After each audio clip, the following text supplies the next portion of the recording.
পট পরিবর্তন হয়েছে বলে মানসিক ঘাড়ের পরে লাঠি মারতে হবে, এটা তোমার শিখাইছে কিনা? ওরা আমাকে মারিনি। মূর্খ কার বলে দেখেছেন তো? শালার মূর্খর ঘরে মূর্খ জন্মগ্রহণ করে। কে জন্য? এর জন্য। যা পেয়েছো আলহামদুলিল্লাহ। একজনের তো পানিতে ডুবে গেছে, মোটেই পায় নাই, তার থেকে তুমি ভালো না? ওর কি আসলে কি ও সাইদুল্লাহ হুজুর বানাইতে বলছেন আপনি কোন দিনই? হয় না বলে আপনারে মাথায় কি হতে পড়াতে হবে ওর? এমন যদি হতো আমার দেশের শাসক হতো, ওমরেরই মতো হতো, আবু বকরের মতো। প্রজার দুঃখে তাদের চোখে আসতো না রে ঘুম, দেশের ভিতর পড়ে যেত শান্তি সুখের ধুম। প্রজার দুঃখে তাদের চোখে এ রাস্তা সব পড়ে দিয়েছে, কোনে দিলেন আপনি? বাবারে, ওই ব্রেকটা যে কম হয়ে গেছে এটা তো আমার খেয়ালই নাই। দড়িছি কিন্তু তার মধ্যে চলে গেছে। তা অসুবিধা নেই। মূল কথা হইলো আপনার আসলে মেম্বারি করা হয় না। আপনি কিসের মেম্বার আমার বলেন দিনে, বুঝুন দিনই।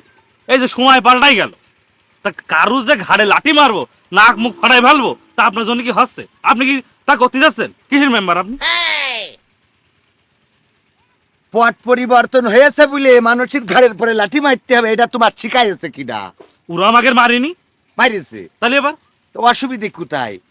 তুমি একজন অদম হইলে তুমিও কি উত্তম হইতে পারবা না? হ্যাঁ, তোমার অদম হইতে বলেছে কিনা? কুকুর কামড় দিয়াছে পায়, তাই বলে কি কুকুরকে কামড় দিয়া মানুষের মানুষের শোভা পায়? জিনিসটা তো বুঝতে হবে। আচ্ছা ওইসব বাদ দাও। তো শোনো, এটা কৃষক, মাটির মানুষ, মাঠের মানুষ, তাদের খোঁজ খবর নিতে হবে, এটাই জনপ্রতিনিধির কাজ।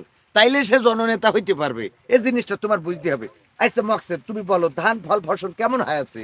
ধান আবার কোথায় যায়? জিজ্ঞেস করলেন তাই নিয়ে আসতে গেল, আবার কি বুঝতে আসেন না? বলছি ধান এবছর আল্লাহ খুব ভালো দিইনি। নাও, আল্লাহর দোষ। এই তোকে কি আসলে কিছুতে এগোই না? তোর বাপ চাষাকের আমলে বিঘে হাসে কমন করে ধান হইতো, ও 4 মণ 5 মণ করে হইতো। এর এখন কমন করে হয়। ও 20 25 30 এরকম হয়। হাঁপাইতে তা টের পাইছেন তো? সেই আরে এই কথাটা তো ভালো করে বলা যায়। শোনো, আল্লাহ শুক্রিয়া আদায় করবে, আল্লাহ নিয়ামত বাড়িয়ে দেবে। তোমার ধান যা হয়েছে একেবারে খারাপ হয় নাই। বাপদাদাদের আমলে 4 মণ 5 মণ করে বিঘে প্রতি ধান পেয়েও তারা ভালো ছিল। আর এখন তোমার 20 মণ 25 মণ ধান হয়েও যদি তুমি বললো ভালো হয় নাই, তা আর কত ভালো হবে? এগোই না। এই জিনিসটা তোমার বুঝতে হবে। যা পেয়েছো আলহামদুলিল্লাহ। একজনের তো পানিতে ডুবে গেছে, মোটেই পায় নাই, তার থেকে তুমি ভালো না? হ্যাঁ অনেক ভালো এই বিচলিটার একটা দাম আছে না? আছে।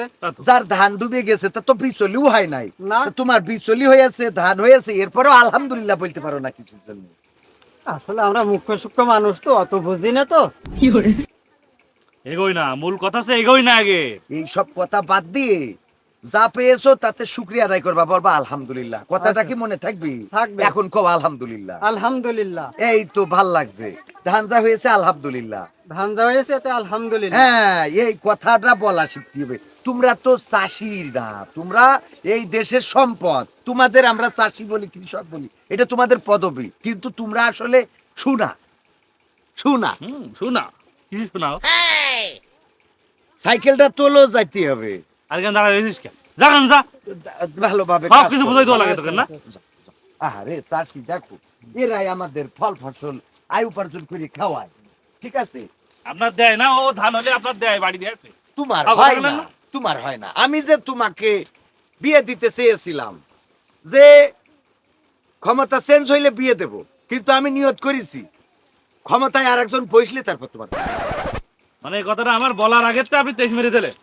বিয়ের উল্টে গেল। আমার দেশের কৃষক শ্রমিক বঞ্চিত হতো না, আমার দেশের মা বোনেরা লাঞ্ছিতা হতো না, আমার দেশের কৃষক শ্রমিক বঞ্চিত হতো না, গরিব শোনো, দুঃখী ভুখা। সহায় সম্পত্তি, সন্তান, সম্পদ, এগুলো সব আল্লাহর দান, বোঝনি?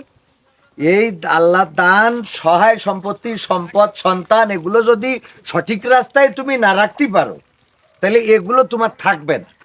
থাকবে তো না, বরং সেইগুলো আবার তোমার এই দুনিয়া এবং আখেরাতের হুম। আযাব গজবের কারণ হবে। সঠিক রাস্তায় তো রাখছি, সঠিক রাস্তায় রাখছি না দেখি। সঠিকটা রাস্তায় কিভাবে রাখতে চাও? তোমার ছেলে এত বড় হয়ে গেছে, এখনো পর্যন্ত তার স্কুলে দিবার পারলে না।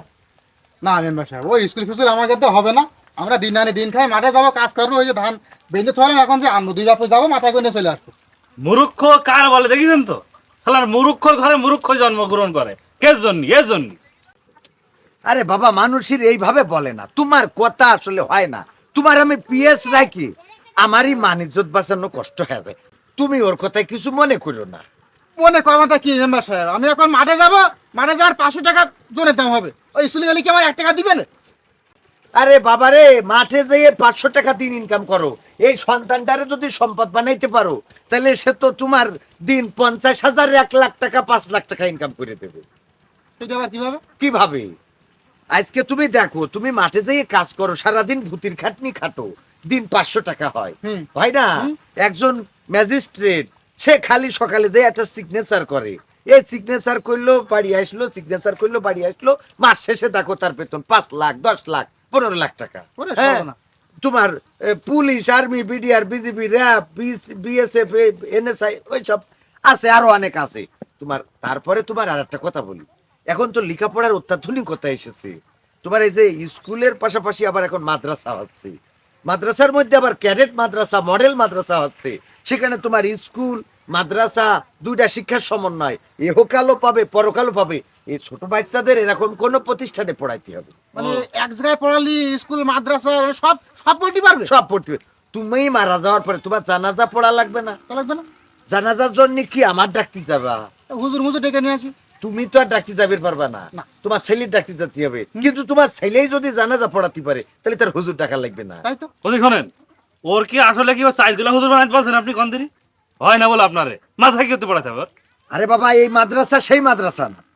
মাদ্রাসার মধ্যে অনেক পার্থক্য আছে। কিছু মাদ্রাসা আছে, হ্যাঁ, হুজুররা তাদের স্বার্থের জন্য কিছু টাকা পয়সা কালেকশন মন করে, চাইল্ড ডাইল তোলে, এটা ঠিক আছে। কিন্তু এখন যে প্রতিষ্ঠান হয়েছে, যে ক্যাডেট সিস্টেম, মডেল সিস্টেম, বললাম না, সেখানে একেবারে জেনারেলের সাথে তোমার আরবি, মূর্খ কুরআন। ভালো করে বুঝাই দেন দিন মেম্বার আপনি। সাহেব, তাই এরকম একটা প্রতিষ্ঠানে আমার ঠিকানা দেন, আমি ছেলেরা শিখালে ভর্তি করে দিয়ে আসি। আমাকে যশোরের হুম, জিকরগাছা থানা ছুটিপুর বাজারে চিনি তো ছুটিপুর। ঠিকানা তানজিমুল কুরআন ক্যাডেট মাদ্রাসা এনে প্রতিষ্ঠিত হয়েছে। ঠিকানা কালচারাল ফাউন্ডেশন থেকে মাদ্রাসাটা পরিচালনা করা হচ্ছে, ঠিক আছে? ও 1 নম্বর কলেজের যেটা হয়েছে ওইটা? 1 নম্বর কলেজ রোড। ওখানে তোমার 3 ক্যাটাগরিতে পড়াইতে পারবা। একটা মাদ্রাসা সিলেবাসের সাথে হিফজুল কুরআন, আর একটা স্কুল সিলেবাসের সাথে হিফজুল কুরআন, আর একটা হলো শুধু মাদ্রাসা। তার মানে 3টা সেকশন। তুমি কোনটা চাও? যদি জেনারেল পড়ায় কোরআনের হাফেজ বানাইতে চাও, বা প্রি হিফজ করে তারা এই যে কোরআনের মোটামুটি দক্ষ করে তুলবে, এর জন্য তোমার কি করতে হবে? ওই প্রতিষ্ঠানে যাইতে হবে। ওখানে গেলে তুমি বুঝতে পারবা, এত সুন্দর প্রতিষ্ঠান করেছে। মেম্বার সাহেব, আমি তো ওই প্রতিষ্ঠানের নাম তো শুনেছি, ওই যে কয়দিন আগে দেখলাম মাইকিং করে বেড়াচ্ছে, ওই যে কবির বিন সামাদের প্রতিষ্ঠান নাকি? হ্যাঁ, ওখানে কবির বিন সামাদ বানাইছে, প্রতিষ্ঠিত করেছে। ওখানে তোমার কি করবা? তুমি যদি জেনারেল পড়াইতে চাও, তাহলে ইংলিশ ভার্সন নিয়ে সে কোরআনের হাফেজ হবে, হিফজুল কোরআন, বুঝনি? আবার যদি আরবির সাথে হিফজুল কোরআন করতে চাও, তাহলে মাদ্রাসার সাথে কোরআনের হাফেজ হবে। আবার যদি শুধু মাদ্রাসা আছে, চাপ কম দেবো, শুধু মাদ্রাসা পড়ি মাওলানা হবে, তাও হবির পারবে।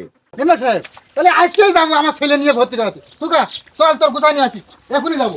বুঝিস তা তো ধ্যান গলা করিস কে? আগের তো বুঝতে হয়। তোমার বলা হয় না।